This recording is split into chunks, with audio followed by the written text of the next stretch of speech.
Hello student, आज हम discuss करते हैं एक्सरसाइज 10.2। ठीक है ना। तो 10.2 में हमें ये पता करना है, जो पहली टेबल दी हुई है, तो ये पता करना है कि ये एक्स और वाई ये इन्वर्सली वेरी करते हैं कि नहीं। ठीक है ना, हमें केवल ये पता करना है। ठीक है ना बेटा। तो इन्वर्सली वेरी करने का, इस टाइप के क्वेश्चन को सॉल्व करने का मैंने क्या तरीका बताया था कि यहाँ पर इन दोनों की मल्टीप्लाई, एक्स और वाई की मल्टीप्लाई हमेशा इक्वल आनी चाहिए। तो मान लीजिए एक्स ये है इंटू वाई ये है, तो इनकी मल्टीप्लाई हमेशा बराबर आनी चाहिए, यानी कि 3 into 48 equal to 36 into 4 equal to 72 into 2 आना चाहिए। ठीक है ना, बात समझ में आ रही। तो अब इसकी मल्टीप्लाई करते हैं। 6 4 जा 24 और 6 2 जा 12 और 2 14, तो आया ये 144। अगर इसको मल्टीप्लाई करें 3 8 जा 24 और 3 4 जा 12 और ये भी 144, इसकी मल्टीप्लाई करें तो ये भी 144 और इसकी मल्टीप्लाई करें तो ये भी 144।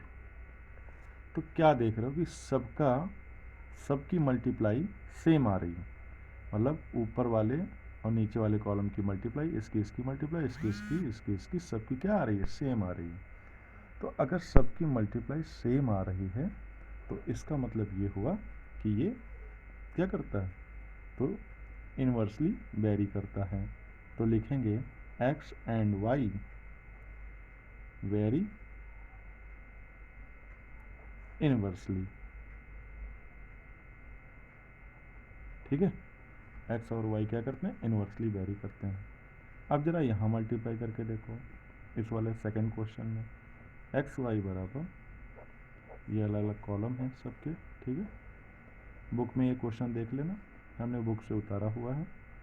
70 इंटू 4 और ये 52.5 इंटू 3 और ये 192.5 इंटू 11 और ये 310 इंटू 12। ठीक है ना बेटा।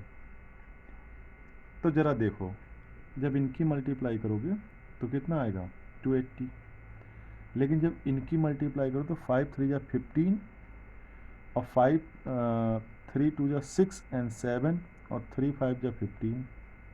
ठीक, तो तुम यहीं पर देख सकते हो कि इन दोनों की मल्टीप्लाई क्या है, सेम नहीं आ रही। इसी तरह से इसकी मल्टीप्लाई करके देखोगे, इसकी मल्टीप्लाई, तो हमें यहीं से पता चल गया जब दो ही नंबर की मल्टीप्लाई की तो जो आपस में सेम नहीं आ रहे, इसका मतलब क्या हुआ कि एक्स एंड, ठीक, वाई, ठीक है ना, x and y not vary inversely. ठीक, अच्छा, जब ये इन्वर्सली वेरी नहीं कर रहे तो फिर कैसे कैसे कर रहे हैं, क्या कर रहे हैं। ठीक है ना बेटा। तो ये एक्चुअली डायरेक्टली वेरी कर रहे हैं, डायरेक्टली वेरी कर रहे हैं, मतलब एक्सरसाइज 10.1 की तरह। ठीक है ना, एक्सरसाइज 10.1 की तरह, यानी इनका रेशियो, इसका रेशियो, इनका रेशियो, इनका रेशियो, ये सब सेम आएंगे। तो ये फर्स्ट क्वेश्चन की तरह है। ठीक है ना, लेकिन हमें यहाँ पे चेक क्या करना था कि x and y inversely vary करते हैं कि नहीं, तो ये नहीं करते। ठीक है ना। अब इस वाले क्वेश्चन में देखो, question number second, question number second में क्या कहते हैं कि क्या जो if P and Q very inversely, P और क्यू क्या करते हैं, इन्वर्सली वेरी करते हैं, ये इन्होंने दे दिया है, बता दिया है। तो अगर ये लोग इन्वर्सली वेरी करते हैं तो क्या होगा, इनका मल्टीप्लाई सेम आएगा। ठीक है ना, इनका मल्टीप्लाई सेम आना है। ठीक है ना बेटा।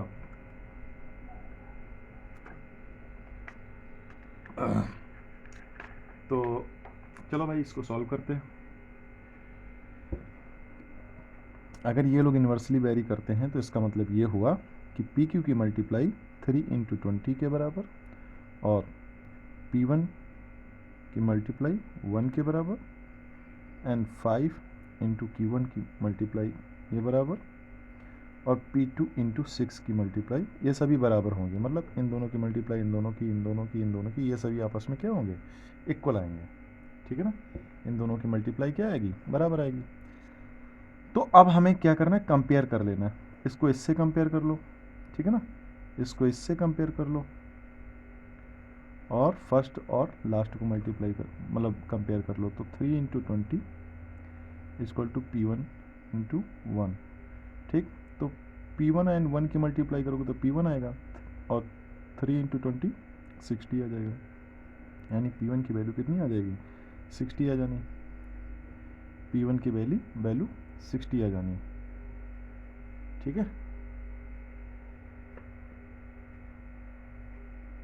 अब हमने इस कैमरे को एक लकड़ी में फंसा के ऐसे रखा हुआ है, तो ये हिल रहा, भाई मैनेज कर लेना। ठीक है, अब क्या करना है, इस नंबर की और इस नंबर की मल्टीप्लाई करनी है, मतलब इक्वल करना है इसको, क्योंकि देखो ये सारे रेशियो आपस में इक्वल है ना। तो 5 इंटू Q1, तो 5 1 जा 5 4 जा, ठीक, तो 3 4 जा कितना आएगा 12, तो Q1 इक्वल टू कितना आ गया 12 आ गया।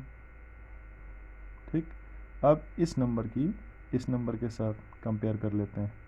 3 into 20 equal to P2 into 6। ठीक है, तो 3 1 जा और 3 2 जा, 2 1 जा और 2 10 जा, तो 10 इक्वल टू P2, यानी P2 इक्वल टू 10 आ जाएगा। ठीक है, P2 इक्वल टू 10 आ जाना है। ठीक है बेटा, अब क्या करना है, ये तो हमने सॉल्व कर दिया। अब जैसा क्वेश्चन ये है वैसा इसका बी पार्ट भी है, ये क्वेश्चन भी क्या कर रहा है, इन्वर्सली वेरी कर रहा है। तो यानी इसका मतलब ये हुआ कि PQ की मल्टीप्लाई इन सब की मल्टीप्लाई के क्या होगी, बराबर होगी। तो यानी कि PQ बराबर होगा 2 इंटू 12 के इक्वल टू ये 3 इंटू Q1 के इक्वल टू P1 इंटू 1.5 के, और ये 32 इंटू Q2 के। ठीक, अब मैंने क्या करना है, इनको इनसे कंपेयर कर लेना। अब कोई ये ना सोचे कि सर सभी को इसके साथ कंपेयर क्यों करते हैं, तो देखो बेटा ये रेशियो हमें पता है ना, इसमें कोई मिसिंग नहीं है, लेकिन इसमें देखो एक मिसिंग है, Q1 निकालना, इसमें P1 निकालना, इसमें Q2 निकालना, लेकिन इसमें कुछ भी मिसिंग नहीं है। तो जिस वैल्यू को हम पूरी तरह जानते हैं, है ना, जो नोन वैल्यू है उसकी अननोन वैल्यू के साथ कंपेयर करते हैं, है ना, तभी तो निकलेगा। तो ये क्या करेंगे, 2 इंटू 12 किसके बराबर करेंगे, एक बार इसके 3 इंटू Q1 के, 3 1 जा और ये 3 4 जा, तो 4 2 जा क्या आ गया 8 आ गया, और ये Q1 है, यानी कि Q1 इक्वल टू कितना आ गया 8 आना है। इसी तरीके से अब इसकी करो, 2 इंटू 12 को किसके बराबर करना है, यानी 1.5। ठीक है ना, तो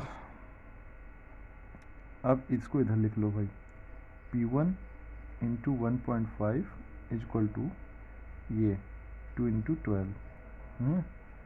अब P1 की जब वैल्यू निकालोगे तो 2 इंटू 12 अपॉन 1.5 चला जाएगा, पॉइंट हटाएंगे नीचे से 0 बढ़ जाएगा। ठीक है, फिर 3 से डिवाइड कर दो, 3 5 जा, 3 4 जा, 5 8 जा, कट जाएगा, तो 8 2 जा 16 आ जाएगा। तो P1 कितना आ जाना है 1 6, यानी कि 16 आ जाना। ठीक है, अब इस नंबर के इसके साथ कंपेयर करो, यानी 2 into 12 equal to 32 into Q2। ठीक है, अच्छा हमारे पास हमने जब इस क्वेश्चन को लिखा तो हमने जगह कम छोड़ी, ठीक है ना, तो पहले इसको इधर लिख लिया, अब जगह कम थी तो इसको इसके नीचे लिखना चाहिए था। अब तुम भी ऐसा चीटिंग करके ऐसे ही नहीं लिख देना, तुम्हारे पास तो कॉपी होगी ना, पूरा जगह होगी, तो तुम इसको इसके नीचे लिखना और इस वाले सोल्यूशन को इसके नीचे, है ना, फुल पेज में इसको करना, मेरी तरह कंजूसी नहीं करना। तो अब इसको क्या करेंगे, 4 से कट कर दो, 4 8 जा, 4 3 जा, 2 1 जा, 2 4 जा, तो इधर क्या आया, इधर आया 3 और इधर आया 4 Q2, है ना। ठीक है, तो अगर हम 4 Q2 इक्वल टू 3 करें, Q2 की वैल्यू निकालें, Q2 की वैल्यू निकालोगे तो 3/4 आ जाएगा। और अगर इसको पूरी तरह सॉल्व कर लो तो ये आ जाएगा, यानी Q2 इक्वल टू आ जाएगा 0.75। ठीक है बेटा, ठीक है। अब चलते हैं यहाँ पर इस क्वेश्चन में। तो देखो क्या कह रहा है, इस क्वेश्चन को सॉल्व करने के लिए हमें क्या करना है। कह रहे हैं x varies inversely of as y cube, यानी x और वाई क्यूब जो है इन्वर्सली वेरी कर रहे हैं, यानी इन दोनों की मल्टीप्लाई, ठीक, बराबर आएगी किसके। फिर कह रहे हैं कि इफ़ x इज 16, ठीक, एंड y इज़ 4, यानी कि 16 और 4 की मल्टीप्लाई बराबर आएगी किसके। अब कह रहे हैं कि फाइंड x, ठीक, इफ़ व्हेन y इज 2, यानी y 2 है, ठीक, तब x की वैल्यू निकालो। तो उसको लिखने का तरीका ऐसे होगा, ठीक है ना, इसको इस तरीके से नोट कर लेना। अब क्या करोगे,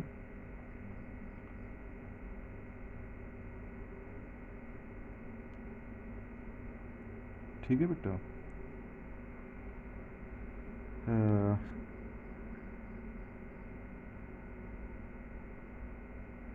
x varies inversely as y cube, okay, if x is 16 when y is 4, जब y कितना है 4 है, ठीक है, यानी कि y 4 है का मतलब देखो x और y क्यूब, ये x की वैल्यू है और ये y क्यूब का मतलब इसकी पावर 3 रखते हैं, है ना, तब इसके बराबर करो। और फिर क्या कह रहे हैं, अगर x find x when y is 2, तो इसकी भी पावर ऐसे करें। तो भाई इनको कंपेयर करते हैं, तो क्या आएगा 16 into 4 to power 3 equal to x2 into 2 to the power 3, ठीक है ना। इसको करें तो 16 इंटू 4 इंटू 4 इंटू 4 आ जाएगा, और ये क्या आएगा x इंटू 2 इंटू 2 इंटू 2, है ना। तो 2 2 जा 4, एक 4 कट गया, 2 ये 2 जा, ठीक, तो ये 16 इंटू 4 2 जा 8 आ गया, और ये इधर क्या बचा x, और 16 8 जा कितना होता है 128, और ये x, ठीक है बेटा। तो ये ऐसे सॉल्व करेंगे, ठीक है, यानी कि जो हमने एक्सरसाइज पिछली सॉल्व की थी हमने उसमें ध्यान नहीं दिया था, कुछ गड़बड़। पहले हमने कोई क्वेश्चन किया, 1 मिनट भाई हम देख लेते हैं, ठीक है ना। हमें लगता है पिछले वाले क्वेश्चन में हमने ऐसे ही सॉल्व कर दिया, नहीं ये तो ठीक आया था, इसकी तो वैल्यू आ गई थी, ठीक है, वो वैल्यू ठीक थी, उसका तो आंसर आ गया था, ठीक है, इसका भी आंसर आ गया, ओके, ठीक है, सब कुछ ठीक। अब क्या है बेटा, अब यहाँ से क्वेश्चन स्टार्ट होते हैं। A car take 2 hour to reach its destination by travelling at the speed of 60 kilometre per hour, यानी कि यहाँ पे तो हम टाइम ले लें, ठीक, और यहाँ पे स्पीड ले लें, ठीक, यानी कि अगर 60 की स्पीड से कोई कार जाती है तो 2 आवर लेती है, ठीक है ना, और ये किलोमीटर पर आवर में चल रहा है। अब कह रहे हैं अगर हमने कार की स्पीड 80 कर दी, 80 कर दी, तो बताइए कितनी दूर कितने टाइम में पहुंचेगी। तो यहाँ पे क्या करना है, देखो 60 ज़्यादा है कि 80 ज़्यादा है, तो तुम्हें पता है कि 80 ज़्यादा है, तो जो वैल्यू ज़्यादा होती है उसकी तरफ एरो बना देते हैं। अब यहाँ पता करो कि 2 ज़्यादा होगा कि x, इसमें x और 2 में बड़ा कौन होगा। तो ये सोचो, जब